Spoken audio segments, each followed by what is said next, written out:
राज्य के चुनावों के नतीजे आए हैं, बीजेपी को खुशी मिली है और कहीं ना कहीं कांग्रेस को 3 राज्यों में झटका लगा है। बात करने के लिए यूपी कांग्रेस चीफ अजय राय जी मौजूद है हमारे साथ। बहुत स्वागत है सर आपका। अजय जी, जिस तरह से नतीजे चुनाव के आए हैं, आप यूपी कांग्रेस चीफ हैं, किस तरह से इन नतीजों को देख रहे हैं और लोकसभा चुनाव अगला टारगेट है, उसको देखते हुए ये नतीजे क्या असर डालने वाले हैं? देखिए, ऐसा है, आपको बताना चाहेंगे कि नतीजे जो आए हैं निश्चित तौर से इसको हमको इससे सीख लेना चाहिए और इस पर हमारी लीडरशिप और सब लोग हम लोग इस पे मंथन करेंगे, चिंतन करेंगे, क्या इस पर कहाँ से कमियां आ गई, क्या हमारे कमियां रह गई। और निश्चित तौर से इसके पहले भी आप देखेंगे हमने राजस्थान में चुनाव जीता था, हमने छत्तीसगढ़ भी जीता था, मध्य प्रदेश भी हम जीते थे। पर आप जैसे कहा ना लोकसभा पे इस पर कोई असर नहीं आने वाला।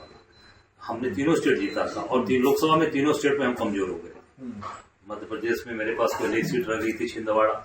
राजस्थान में मेरे पास एक भी सीट नहीं रह गई थी, एक भी सीट मेरे पास राजस्थान में नहीं थी। और छत्तीसगढ़ में 1 या 2 सीट हमारे पास। तो ये विधानसभा का असर लोकसभा में कोई नहीं पड़ने वाला। निश्चित तौर से विधानसभा में, और एक बात बता दूं, विधानसभा में जिस तरीके से भारतीय जनता पार्टी ने अपना कैंपेन चलाया कि इन्होंने 450 में कहा कि हम राजस्थान में गैस सिलेंडर देंगे। केंद्र में सरकार आपकी है, आप 450 आज बगल में मध्य प्रदेश में 1000 का गैस सिलेंडर दोगे, यूपी में 1000 का दोगे, राजस्थान में 450 को कैसे दोगे आप? 500 रुपए का गैस सिलेंडर छत्तीसगढ़ में कैसे दोगे? तो ये अपने जो चलाए हुए कैंपेन है, जो वादे हैं, उसमें खुद ही फंस रहे हैं। आप देखिएगा भी जनता किस तरीके से इनको नकारती है। भी आने वाला 6 महीना है लोकसभा ना, सारी चीजें इन्होंने कहा 12,000 रुपए हम बच्चों को, महिलाओं को देंगे। लाइए दे, ओपीएस दीजिए लोगों को। ये तो पूरे देश की डिमांड है ओपीएस की। हमारी सरकार जहां रही हम देते रहे हैं, आइए फिर दीजिए।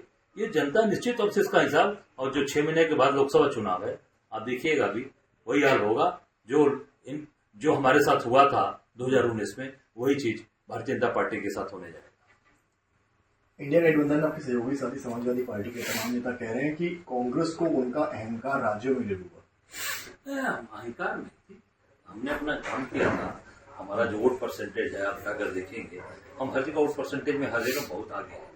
और पूरे देश के अंदर एक ही संदेश गया है कि अगर भारतीय जनता पार्टी से कोई लड़ने की किसी के पास क्षमता है, किसी के पास अगर मात्रा है, तो केवल और केवल कांग्रेस पार्टी है। कांग्रेस ही मजबूती के साथ भारतीय जनता पार्टी को से लड़ सकती है और इनको सत्ता से हटा सकती है। जिस तरह से राज्यों में अखिलेश यादव ने कैंपेनिंग करी, मध्य प्रदेश में गए सीट्स पे उन्होंने ऐलान भी किया तमाम सीट्स पे, आपको लगता है कि कांग्रेस को कहीं ना कहीं इसका नुकसान हुआ और बीजेपी को इसका फायदा?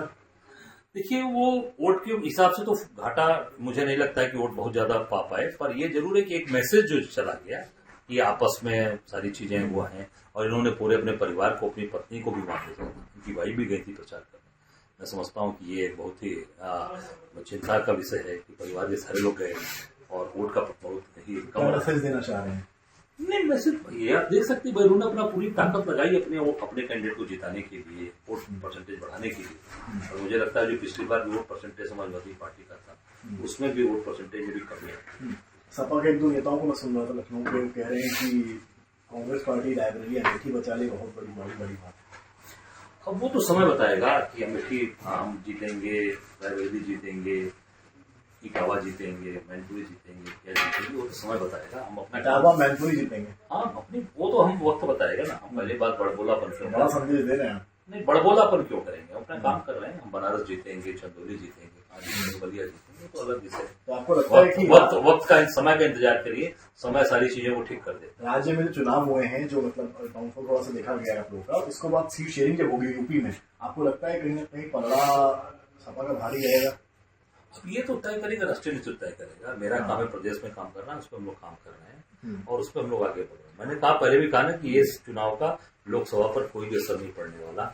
इसके पहले भी तीनों स्टेट हम जीते थे और तीनों में लोकसभा में हारे। आपने एक बात का जिक्र किया, जो परिवार को उतारा या खुद भी कैंपेनिंग के लिए गए, जो वोटर गया मध्य प्रदेश में वोट करने के लिए, आपको लगता है कि उसके दिमाग में कंफ्यूजन था कि इंडिया गठबंधन के लोग आपस में ही लड़ रहे हैं, सच में ये भी वोट देते? क्या आपको लगता है कि ये कॉन्सेप्ट रहा होगा वोटर के दिमाग में? पहली बात आपको बताना चाहेंगे कि इंडिया गठबंधन विधानसभा चुनाव में नहीं बना था। ये क्लियर कट है, हर मतदाता और हर व्यक्ति जानता है, सारी पॉलिटिकल पार्टीज जानती है कि इंडिया गठबंधन जो भी बना है वो 2024 के लोकसभा के मद्देनजर है। लेकिन बीजेपी ने रैली में इस बात का जिक्र बार बार किया है। बीजेपी के लोगों का काम ही है, पूरे देश को 1000 में सिलेंडर दे रहे हैं, आप 450 में कर रहे हैं। छत्तीसगढ़ 500 को दे देंगे, छत्तीसगढ़ 450 आप राजस्थान देंगे, 10 साल हमारी सरकार थी केंद्र में, 2 तरीके के सिलेंडर के दाम कहीं तय हुए तो बता दीजिए। 400 में अगर हमने दिल्ली को दिया तो 400 में हमने पटना को भी दिया, यूपी को भी दिया, बिहार को भी दिया। अभी केंद्र में बैठी सरकार स्टेट के चुनाव में अलग अलग घोषणाएं करके अलग अलग जो सेंट्रल के द्वारा तय होता है दाम, वो इन्होंने इस तरीके से प्रदेश के चुनाव में इस तरह की बातें। मायावती ने सवाल उठा दिए, आज ट्वीट करा है और कहा है कि जो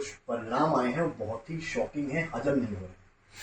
हम निश्चित तौर से इस पर विचार करना चाहिए और देश हित राष्ट्र हित में मायावती जी को जरूर सोचना चाहिए। जी, मेरा आखिरी सवाल आपसे, क्योंकि अब आप गठबंधन के दौर में आगे बढ़ेंगे, आप देखेंगे सहयोगी साथी, बसपा ने प्रदेश के बाहर अच्छा परफॉर्म किया है, मतलब 2 राजस्थान में सीटें निकाली हैं, वहीं समाजवादी पार्टी बाहर कुछ भी नहीं हासिल कर पाई है। तो आपको लगता है धरातल पर कहीं ना कहीं प्रदेश के बाहर बात करेंगे तो बसपा कहीं ना कहीं सपा के आगे नजर आएगी?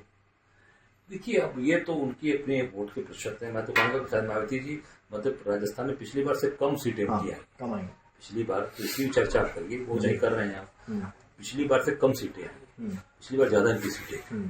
तो निश्चित तौर से मैं कहना चाहता हूँ कि वो उस पर जरूर आगे काम करने की जरूरत है और मजबूत रहा। मैंने एक बात बोला कि राष्ट्र हित में, देश हित में विचार करना चाहिए और सोचना चाहिए। बहुत शुक्रिया बात करने। तो ये थे हमारे साथ यूपी कांग्रेस चीफ अजय है, काम होना चाहिए गठबंधन की, तो तमाम दावे सामने आए हैं। कैमरामैन गौरव के साथ समर्थ श्रीवास्तव, लखनऊ आज तक।